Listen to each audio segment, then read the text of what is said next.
I used to love going to Sunday school. People don't know this about Trump. They think, oh, Trump, Trump.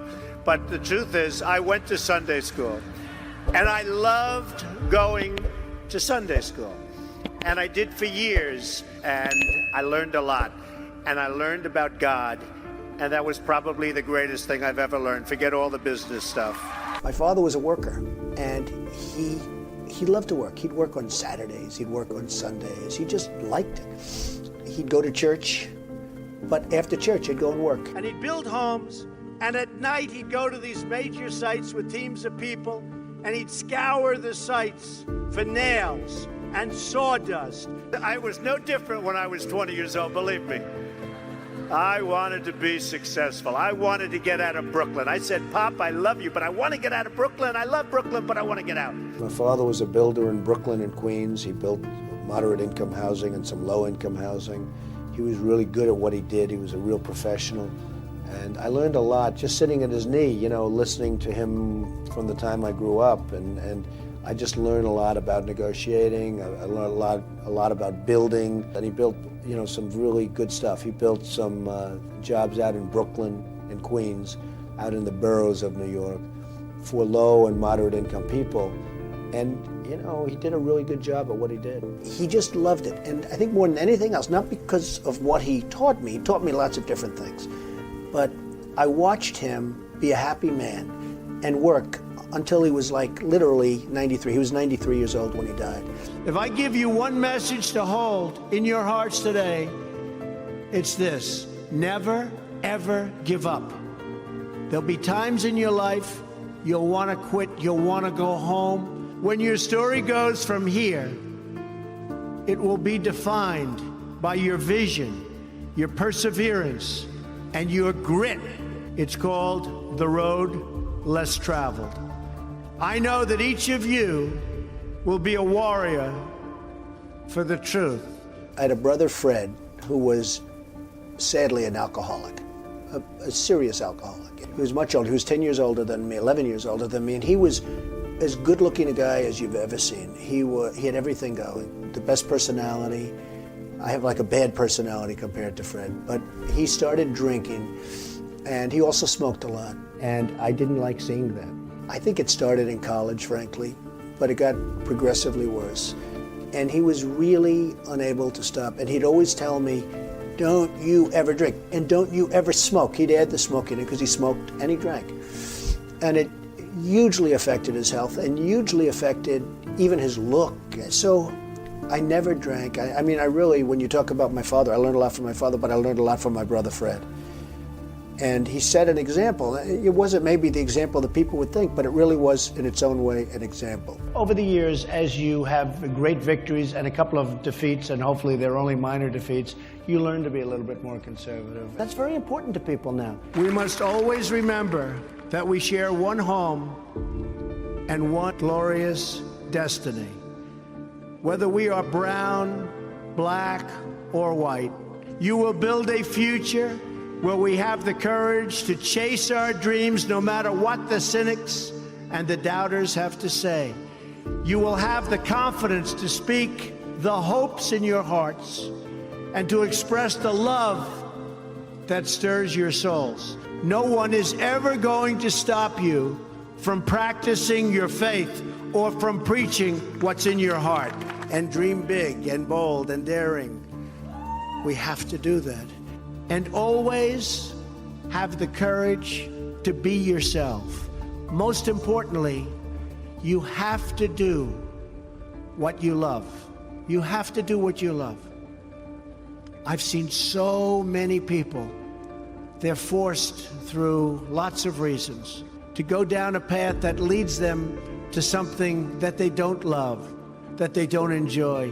You have to do what you love, or you most likely won't be very successful at it.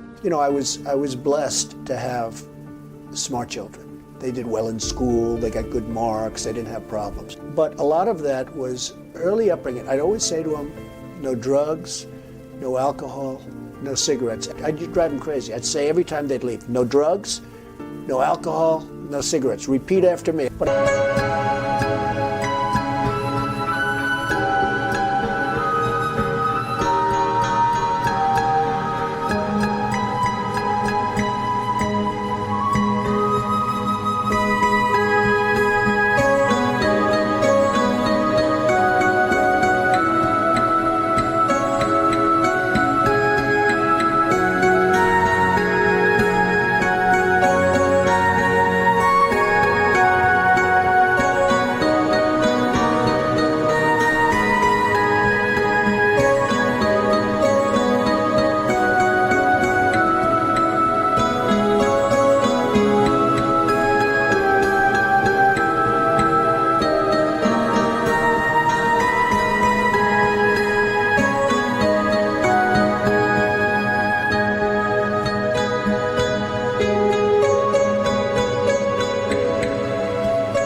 drum it into their heads. And you have to get through those artificial barriers.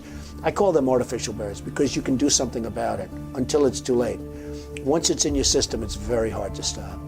Like, I don't drink, and it's very easy for me not to drink. I tell people, what are you drinking for? What are you drinking for? You have to have an ability to handle pressure, because no matter how successful you are, I have many, many friends and enemies, a lot of enemies too, I don't care. You have to remember, it doesn't matter. God matters, your family matters. You've got to be able to sort of say to yourself, nothing matters that much other than the real big deals.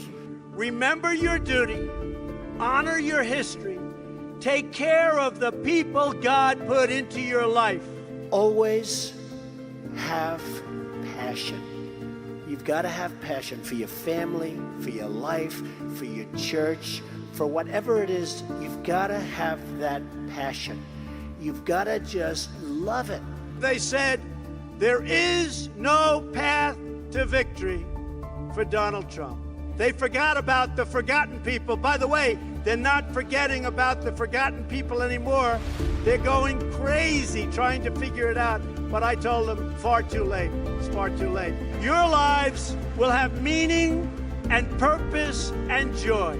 You will become leaders, and you will inspire others to achieve the dreams they once thought were totally impossible. Things that you said could never, ever happen are already happening for you. I would always say to people, and I'd see people, and I'd say, you gotta love what you do. Because if you love what you do, you work harder. But when you do something that you love, you'll never fail. What you're going to do is give it a shot again.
And again, you're ultimately going to be successful. And remember this, you're not working. You learn to contribute to your communities, to take pride in your nation, and to seek out opportunities to serve.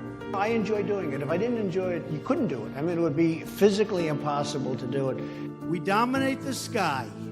We dominate the sea. We dominate the land and space in pursuit of a much better world. And we're getting there. We're getting there faster than you think. That's truly what it's all about. Success is about enjoyment. Look, money is interesting because it's sort of a scorecard. That's all money is. I like to enjoy my life, and it certainly makes life a lot easier having that financial success. But I know the most successful people. They live in my buildings, they see me, they come to my office, they talk to me. Some are friends of mine, some are enemies of mine. Well, I don't think greed is good. That is not the case. I mean, I think greed is bad. I think that you have to enjoy what you're doing. If you enjoy what you're doing, it'll be successful, generally. If you don't enjoy what you're doing, it's almost never going to be successful. I know people that are incredibly successful economically, and they're miserable people, they're unhappy about every aspect of their life. I don't really consider them that successful. You can never be sure of anything, can you? The answer was something else. You have a lot of people that don't tell the truth. There is a certain advantage to having a certain degree of paranoia. You watch, you can be a little bit careful, you watch what's happening behind your back, and I think that's probably very true in business. I think that the paranoia cannot be carried to a life-shattering crisis point, but I think it's good to always know that people are out there and they're looking to throw you off your throne. But I think success brings great enjoyment, and certainly it has for me. I've met many great people in the media, tremendous people, writers, etc., journalists, and they're very honorable. I've also met some of the most dishonest people I've ever met in the media. I've met some really terrible people. I've met many people in the media that know they're doing the wrong story, but it's a better story if they write it the way. And I say, that was the wrong story. They say, well, my editors wanted it that way because it's a better story. And it was a lie. But I've met some very great journalists and some very fair journalists and some tough. I don't mind, if I get criticized for something, I don't mind if it's honest. And a lot of times the writers know it's dishonest. I've had people tell me, I know it's wrong, but it's a better story. That's dishonest. And I don't like those kind of people.